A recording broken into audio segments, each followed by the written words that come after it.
All right, everybody, welcome back. What we're going to do in this stage is we're going to go ahead and age the fretboard.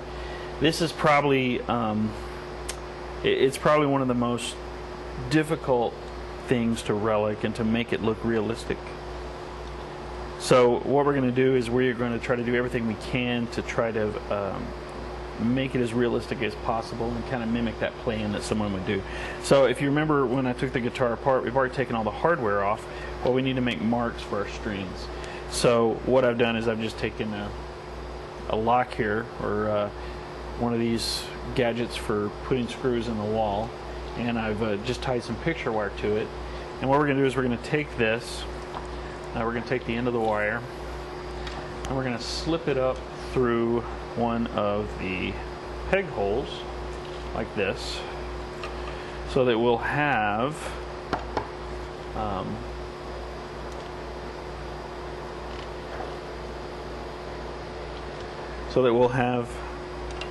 a simulated string. And what I'm going to do is I'm just going to make some mild marks with a Sharpie to kind of get a layout, so whenever we start aging this fretboard, we'll basically hit where the string. So I'm just taking the string and I'm just kind of stretching it out. You know, it doesn't have to be perfect. You're just kind of trying to get in that ballpark. And so what I'm going to do is I'm going to make just a tiny mark behind each fret, and then we'll buff these out as we go. But I'm going to go ahead and make these marks so that we will have a reference point.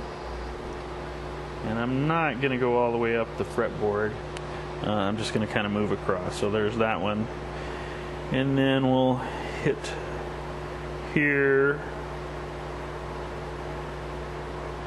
And like I said, we're not really looking for, you know, a whole heck of a lot. Just a tiny little mark so we can have it as a reference.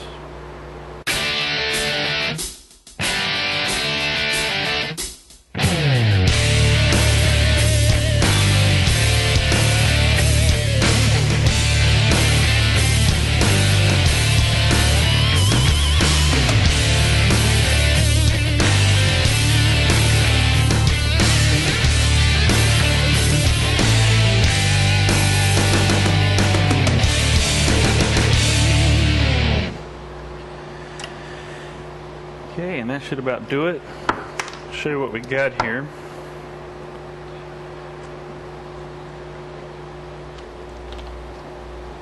If you'll look close, you'll see that I've made little tiny marks. Now, of course, we're not going to wear the fretboard on all these marks, just in strategic places, and I'm going to show you next how we would mark the different areas we're going to place. And you'll see I didn't even mark all the way up the fretboard. But what this does is it gives us a good eye point to where we want to start our wear and how we want to end it up. And I'm going to put up some pictures in a second of some good real life examples of the wear on the fretboard, and you'll see that it's kind of an oval shape that's kind of done, and we're going to draw those in here in just a little bit. But we got our marks made, ready for that, and then the next thing we're going to do is we are going to actually mimic some basically some checking on the fret dots.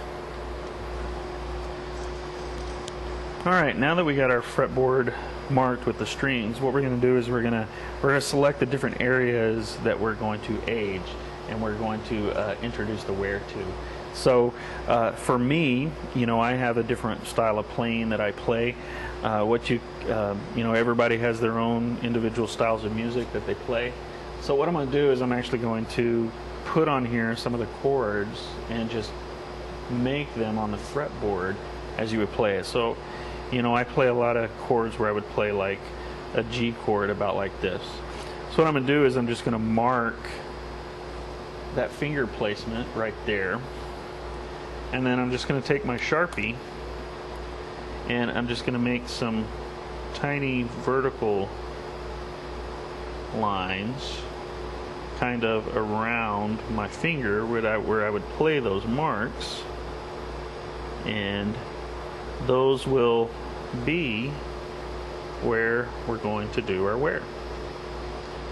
Okay, so you can see I made those type of marks right there. It looks like I have a little bit of a finger right there, there, and there. And then I tend to play a little there. And this one, oops, I did it a little wrong. Actually play it right there. And so that's a typical G chord that I would play. You can just eyeball a lot of them if you know the forms. I know I play a lot of a D chord right here. So I'm just making some wear marks for a D chord. And then also I make, I play an A chord quite a bit. So that would be something like this. And as you're seeing, these frets down here in the first tend to get used quite a bit. Another chord that I play, I use F sharp quite a bit because I tend to play a lot in the key of E. I usually play F sharp minor 7th, so that would be right there. And then I play a lot of a G bar chord, so I'll make marks here. All right, so now what I'm going to do, I've kind of showed you some of the, the basic chords that I did. I'm just going to go through and real quick, I'm going to hit all the areas. I think you kind of get the idea how to do the marking. I'm going to hit all the different areas where I tend to play a lot of chords and just kind of get everything marked up to that point. So we're going to speed everything up, and so you'll get to see everything happen really fast. Here we go.